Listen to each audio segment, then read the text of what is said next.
Hey, how's it going? Hey, good. How are you? I'm good, thank you. Maddie, nice to meet you. Alex, how's it going?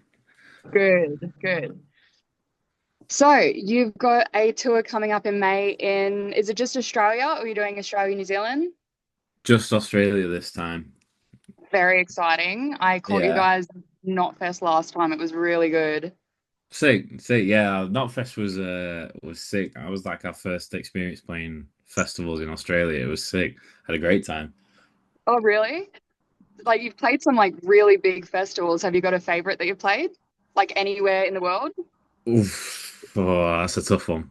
Um, Probably download just because it's like an hour down the road from us, so you can go home afterwards.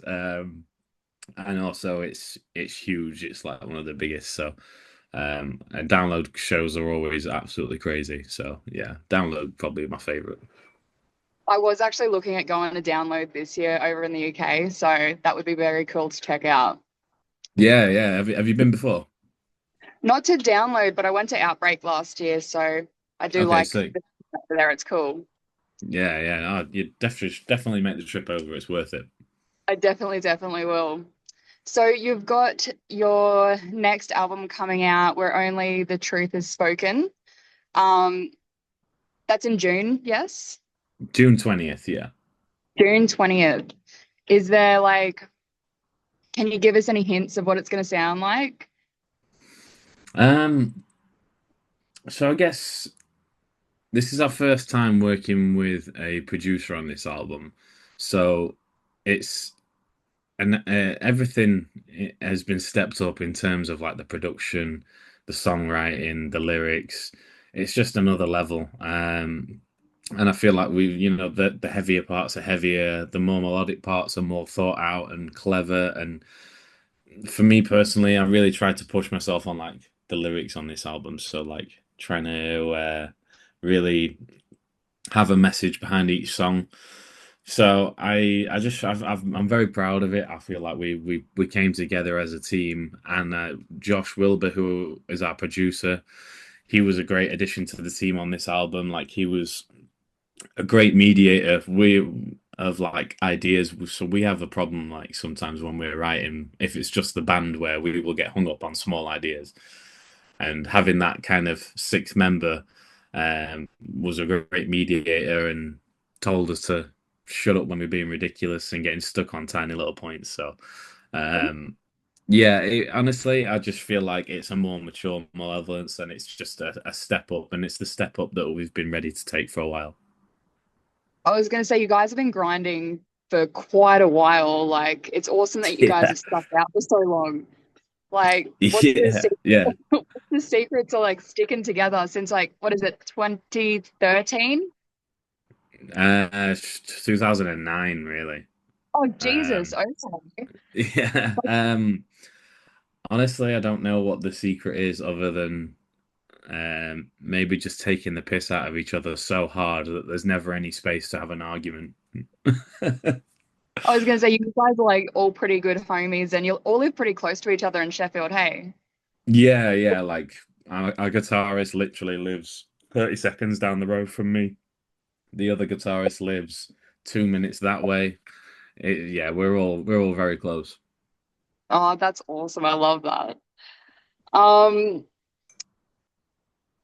so being like actually I was gonna ask you about your lyrical content. I'm personally a big fan of your lyrics. Like, how do you go about writing them? Like, do they just straight up like come from personal experience? Like, they're all very like intense. Um, it depends on the song really. So it all starts with an idea that Josh will present in terms of like a riff or like he'll have like a rough song structure, and then I kind of go off the mood that I get from that about what kind of song it's going to be, whether it's going to be like a bit more of like a motivational song, a pissed off song, whatever it is. And then we'll kind of sit down and pick of a few different topics that we feel confident that we want to talk about or want to address. Um, and it really does depend on the vibe that we get from that initial like demo.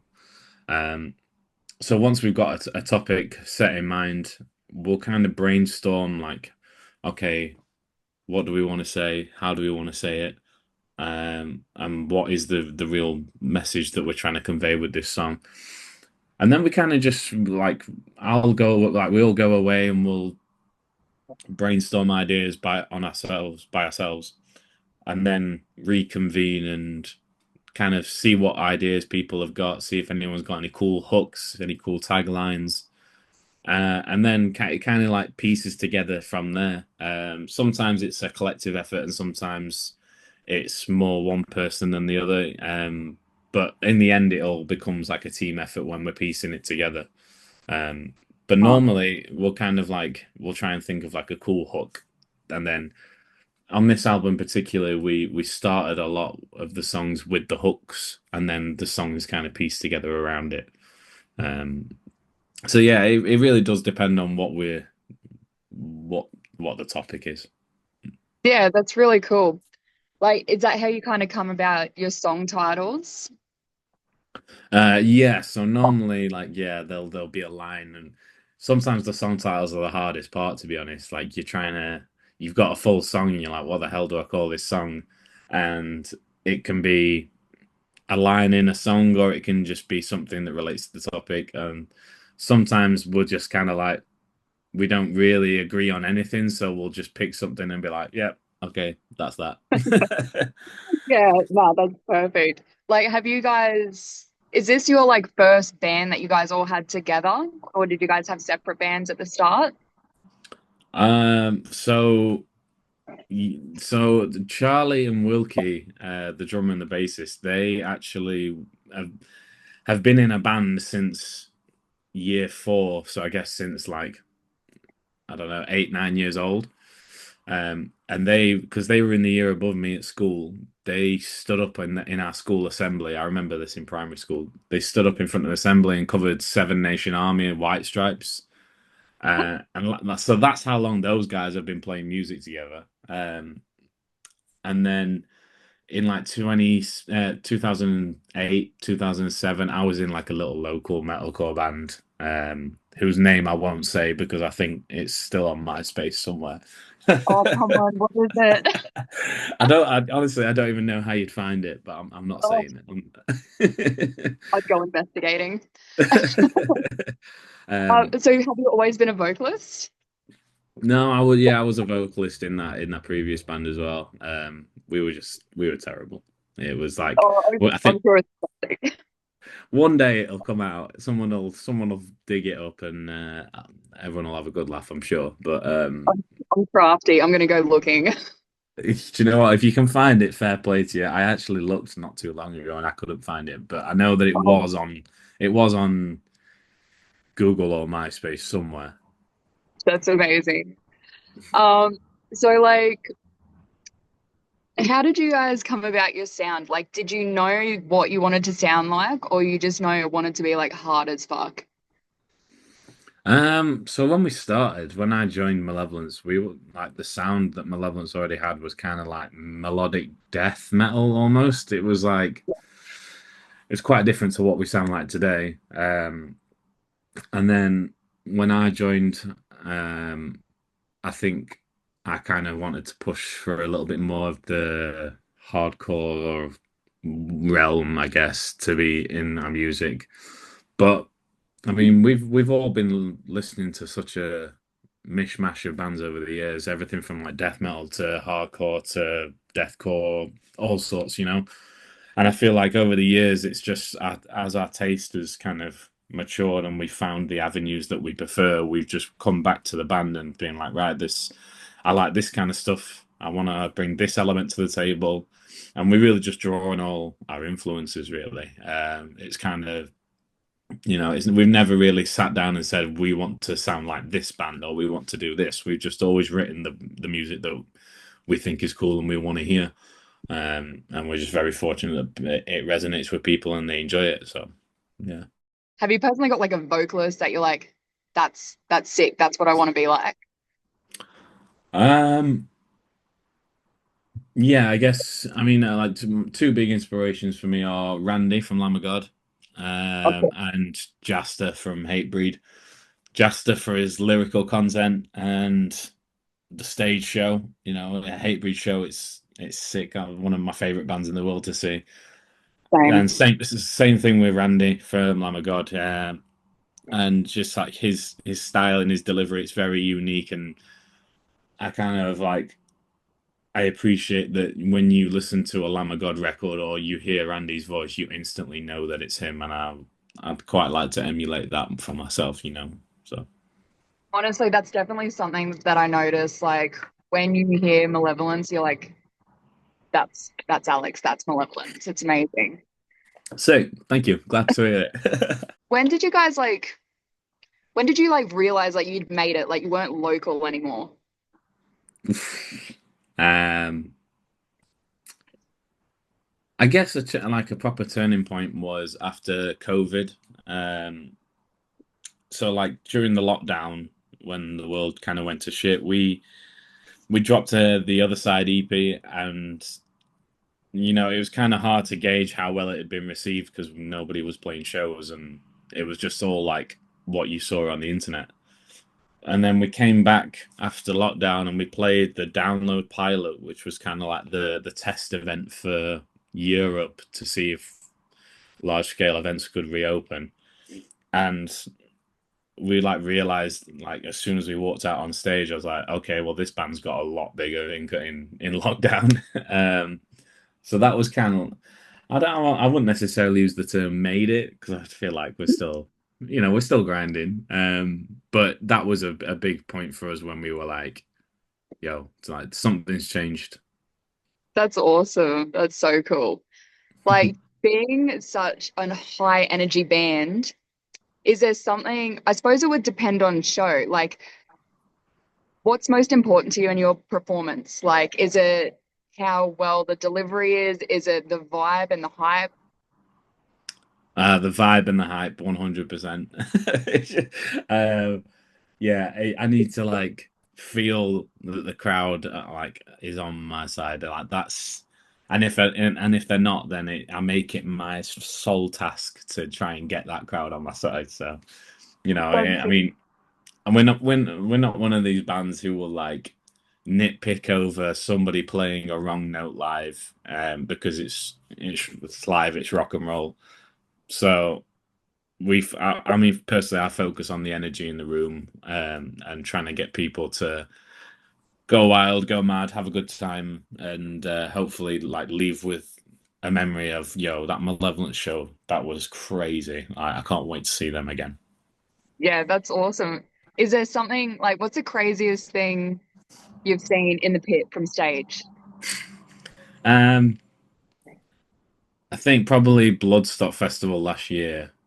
I got the crowd to do a circle pit around the sound desk, and it was crazy. There was like 10,000 people running in a circle around the sound tower. That'd be so surreal to watch, especially like you're like, fuck, I made them do that. Yeah, it was it was pretty mental. So you've done a few like collabs and you've done a few guesties. Hey, have you got a favorite like guestie that you've done? Oh, um, I don't know. That's a tough one actually. Um, I'll go with the Lamb of God one that I did last year. That was a huge honor. Obviously, one of my favorite bands of all time. So, and it was kind of funny how it came about. So Josh Wilbur, our producer, when we were out recording the album in LA last year, he is Lamb of God's producer on their last few records. He works with them a lot, and we were just in the studio one day tracking guitars, and he got a text from Lamb of God's manager saying, "Hey, I know you guys are in the studio with Malevolence. Do you think that Alex would be interested in doing some guest vocals?" And he showed it to me, and I was just like, obviously, I'm like, it'd be huge. And he also said that Matt from Kublai Khan was going to be on there as well, and I'm good friends with Matt, so yeah, I was just like, yo, this is sick. This is like a legendary link up. So, um, yeah, it was kind of cool how it all came about. It just happened to like right place, right time, I guess. And it was a a re a remix of the one of the songs off the as from the Ashes of the Wake album, in the Ashes of the Wake album, sorry. Um, so it was like, one of the old school legendary Lamb of God albums, a staple metal album, and we kind of jumped on it and added our own spice and our own flair to it. So I'll go with that one just because of who it was. Iconic. That's awesome. Especially being such like a influence kind of thing. Yeah, Like touring and stuff. Do you guys get pretty sick of being in confined space with each other for so long? yes. Straight up, yes, hands down. No, no, you don't. Yeah, I mean, it depends really. I'm not gonna lie. It can be hard sometimes. We're like our own little dysfunctional family sometimes.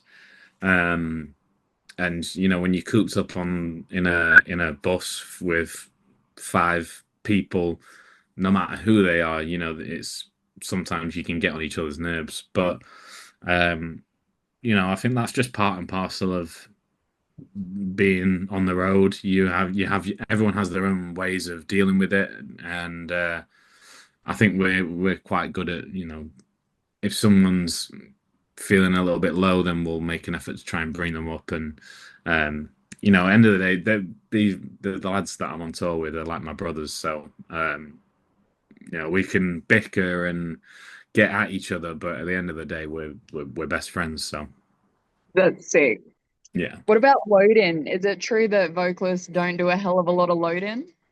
yeah, absolutely. You're like, not my problem. Yeah, yeah, we're the princesses of the tour. Oh, stop it. That's so funny. No, Oh, I pitch in sometimes.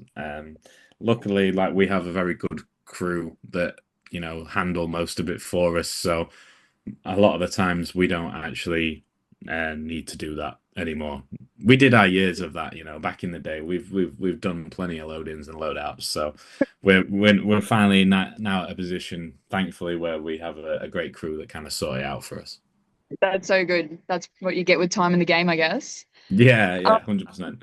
just give us like a few like local UK bands that you absolutely froth that need some recognition. I'll go with Rough Justice first up. They're on our label, MLV Ltd Records. It's Josh, our guitarist's other band. He plays drums in them. Uh, they had an album come out, I think it was last year. So go and check them out. Um, my another one would be probably my favorite Scottish band at the minute, Demonstration of Power. They're just hard, ignorant Glasgow mosh core. I saw them last year. I got injured. It was amazing. Do you see them at Outbreak? Yeah, I did. It was insane. You should have Yeah. seen how hard it was to get into the pit area. They were like blocking it off. They're like, no one else can come in. Yeah. Yeah. Yeah, I love that band. Super hard, super ignorant. I think they've got some new stuff on the way too, which is exciting. Um, and then third, I'll go with Cold Hard Truth, just because it's my one of my favorite ignorant beatdown bands from Boston, UK. And yeah, what you see is what you get with them. If you want ignorant riffs that make you want to fight people, that's the band for it. That's all I want. If I don't hear it and want to mosh, I don't want to know about it. That's it. Okay, what about everyone on hold on, let me get this right. MLV who would win in Almost. hand-to-hand combat? Oh, what is it? MLV LTD. Oh my God, I chucked an extra L in there. That's my bad. So out of everyone on there, who do you reckon would win in like hand-to-hand combat? Oof. Do you know what? Who's on it? So we've got Malevolence, Desolated, Rough Justice, uh, Sovereign. I reckon Sovereign or Malevolence would be a it would be a big scrap. I know a couple of the lads from Sovereign, I'm sure, do boxing, so I reckon it'd be between Malevolence and Sovereign. Sick. I love that so much. Oh. All right. Well, look, I'm taking up all your time. I'm going to love you and leave her. No Thank you worries. so much for your time. This has been great. Oh, I'm good. Oh, actually a good. massive Performance fan, so I hope that I will still be in Australia when you guys come. I'm gonna say, are you gonna come to a show? I really hope so. If it times out well, I will 100% be there. Sick, sick. Yeah, nice one. I appreciate you having us on.